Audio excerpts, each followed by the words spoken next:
Hello. It's really good to be here. I've been thinking about humans and tigers for a number of years now, and I've come to the conclusion that we have a lot more in common than you'd think. And I'm going to be talking about that, but I want to start with a tiger story. In 2007, I went over to the Russian Far East to investigate a series of tiger attacks. And the Russian Far East is a rough place. It borders North Korea and China. Winter temperatures drop to -40. It rains a lot in the summer. The bugs are brutal. And these attacks took place in a remote valley where, prior to the collapse of the Soviet Union, logging and fur trapping had been the principal industries. But when I got there, these towns I saw reminded me of Depression-era mining towns. Poverty, despair, and alcoholism were rampant. Many people had, in order to survive, had simply fallen back on the forest, which they called Mother Taiga.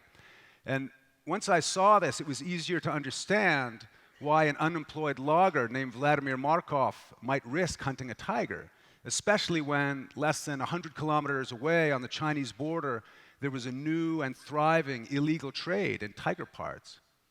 And Markov was out hunting with his dogs when he shot and wounded a full-grown male Siberian tiger.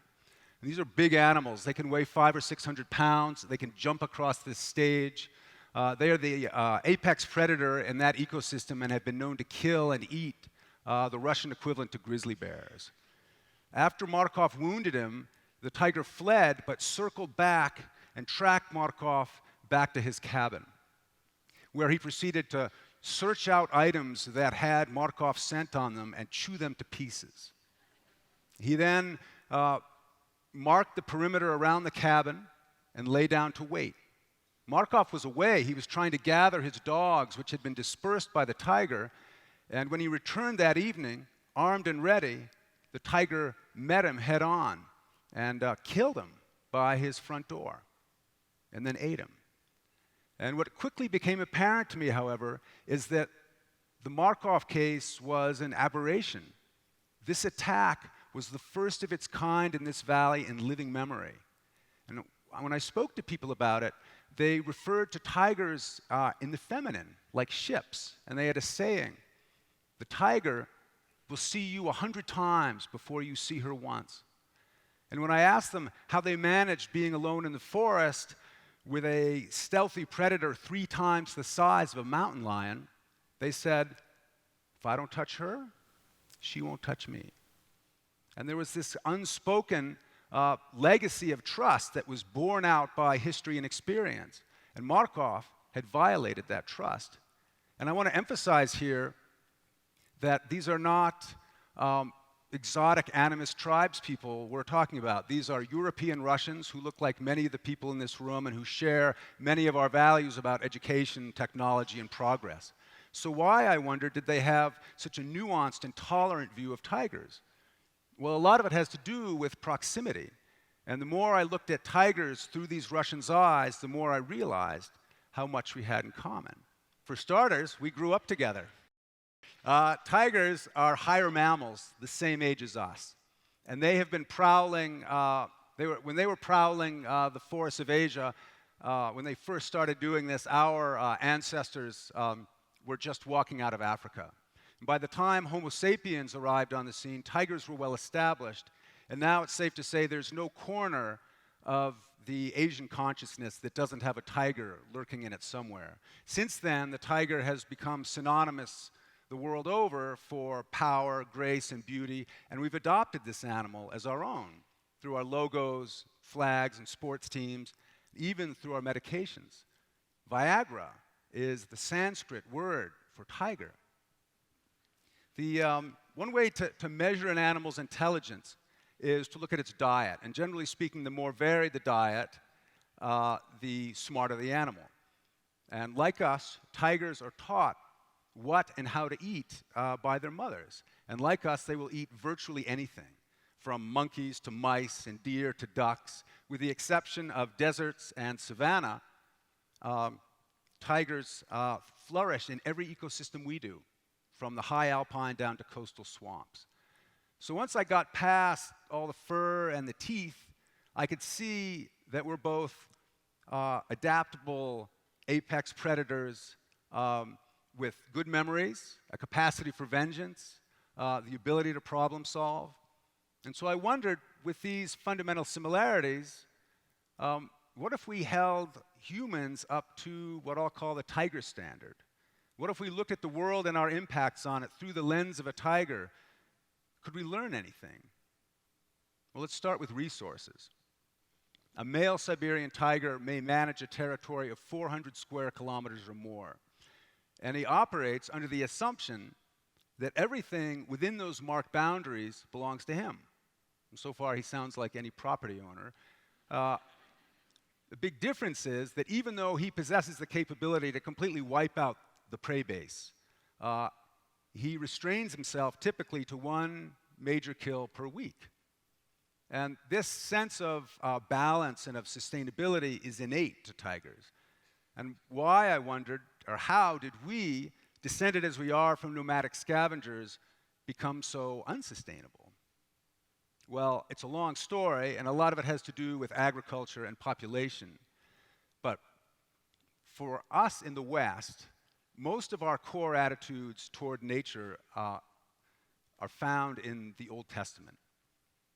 This sense of entitlement, that nature is here to serve us, to accommodate our needs and appetites, whatever they may be, whatever the cost, finds its purest expression in Genesis, when God says to Noah, "Go forth and multiply and replenish the earth, and the fear of you and the dread of you shall be upon every beast of the earth, and every creature that liveth shall be as meat for you. And even as the green herb, I've given you all things." Well, tigers look at the world in a very similarly entitled and superior way. The big difference between humans and tigers is that tigers manage to be superior without being separate. Now, in 1926, the head of the Marxist Union of Siberian Writers, now defunct, gave a speech, and in which he said, "Let the green breast of Siberia be armed, be dressed in the cement armor of cities, and armed with the stone muzzles of chimneys, and girded with the iron belts of railroads. Let the forests be burned and felled. Let the plains be trampled, for only in cement and iron can the brotherhood of all mankind be forged." Well, if someone got up and said that at TED, I don't think he would get a lot of buy-in. But this is what we've done, and what we continue to do all over the world. And it's not an Old Testament ideal or a communist ideal or a capitalist ideal. It's what humans do. And at its core is an ethos of separateness, of exceptionalism. And it's so deeply ingrained in us that we take it for granted. But if we were to step back and look at this notion of human exceptionalism through the lens of a tiger, it looks more like a kind of magical thinking. But there are some serious consequences for thinking and acting as we do. And tigers are a good example. In the past 100 years, tigers have lost more than 95% of their habitat. Their numbers have plummeted from an estimated 100,000 at the turn of the last century to barely 3,000 today. Tigers, as adaptable as they are, have not been able to adapt to this latest change in their environment, which is billions of humans vying for the same resources and commodifying their skin, bones, and organs. Imagine for a moment if there were 7 billion tigers and 3,000 of us. Another way of looking at it is we are currently outcompeting tigers the same way we outcompeted the Neanderthals 30,000 years ago. The Neanderthals were a tough, successful species, but Homo sapiens are smarter, and we're deadlier, and we're more successful, at least in the short term. The big difference is when we wiped out the Neanderthals, we didn't also wipe out the ecosystems that kept us both alive. So let's return to this idea of the tiger standard and ask ourselves, would our current behavior be healthy or sustainable for every large, territorial, entitled creature? And if the answer is no, it's probably not healthy or sustainable for humans either. Now, that these things have, it's clear that they have meaning and utility for us, or we wouldn't value them as we do. But what's not as clear is where value becomes damage and beauty becomes crime. And tigers have been sacred in Asia for as long as there have been humans. And they, like the buffalo among the Plains Indian, like the Inuit, like the seal among the Inuit, every part of the tiger is used, is valued, and appreciated. But is this behavior healthy or sustainable? There are people who feel they need and deserve bear paw soup, or shark fin soup, or tuna fish. But are these practices healthy and sustainable? We've been burning fossil fuels for a long time. We've come to depend on it. But these practices, these products are derived from a series of processes that pollute and poison every single step of the way, that damage our habitat. So do we have the right to continue doing these things because the Old Testament said so, or because a communist said so, or because a CEO or a politician says so? Because it's the status quo at this particular moment in our very brief history? And who defines the status quo? Is it the market? Is it our momentum? Or is it our fear of how difficult it might be to change? Another way of framing it is, do we, the beneficiaries, reciprocate in any way to the ecosystems or the creatures that keep us alive? By not holding ourselves to the standards of nature, the same standards to which tigers are bound by their own natures, we deny reality, which is a kind of magical thinking, which is what children do. And I have 2 kids at home, and when they were babies, my wife and I, we waited on them hand and foot. We gave them everything they needed. But now that they're older, 9 and 12, we expect them to pull their weight a little bit, to give something back to the home, to the life support system. We're being encouraged, with the exception of those with vested interest in the status quo, we are being encouraged from every other quarter to do things differently. The current state of the world is one of ecological crisis. It's the challenge of our time. But I urge you to view these distress signals as invitations to mature as a society and as a species. And one of my favorite examples comes from Russia, from the 1930s, at a time when, according to Marxist ideology, any animal that was not clearly beneficial to humans was worthy or a candidate for extermination. So think of where tigers ended up on that spectrum. They were considered harmful fauna, and they were shot on sight. Nonetheless, 3 Russian biologists discovered tiger tracks in a game preserve they were managing, and they decided to take a census, the first such census ever undertaken anywhere in Asia. And what they found out was there were only about 30 Siberian tigers left in the entire Russian Far East. These animals were on the verge of extinction. And without knowing where these animals fit into the ecosystem or what their value was, they took it on faith that if the tiger was there, it must have a reason to be there. And they advocated for its protection at one of the most dangerous times in Russian history, when Stalin was executing anyone who challenged the status quo in any way.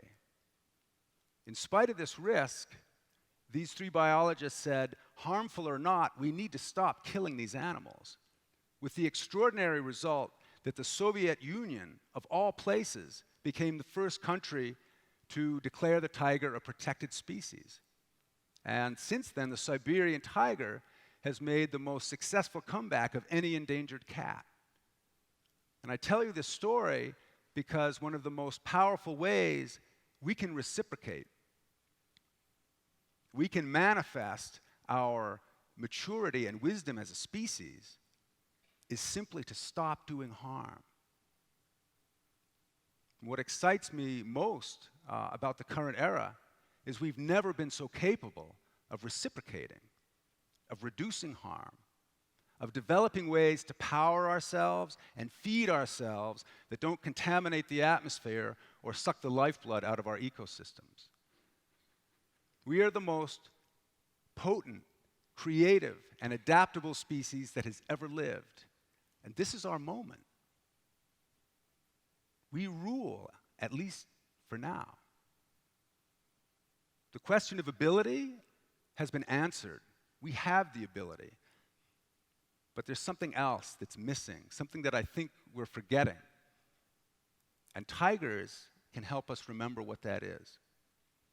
So I want to leave you today with some lessons that I have learned from tigers about how to survive and thrive together on this planet. Tigers endure. They don't give up because they can't afford to. It's not adaptive to succumb to despair. Establish a territory with clear boundaries and look after it. Practice stewardship. Fighting is expensive. Unless someone's trying to kill you. All of this is just basic tiger behavior. These aren't me interpreting how tigers are. This is just the way they behave in the wild. Tigers kill to eat, not because they can.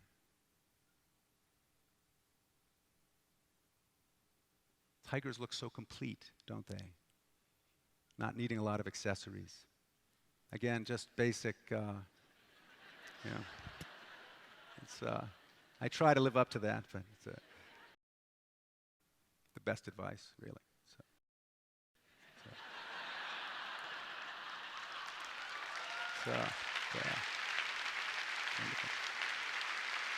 So, there's one more. Be brave. Be brave like the tiger and defend with your whole being the things that keep you alive, that truly nourish you. Thank you very much. Thank you. Thanks a lot.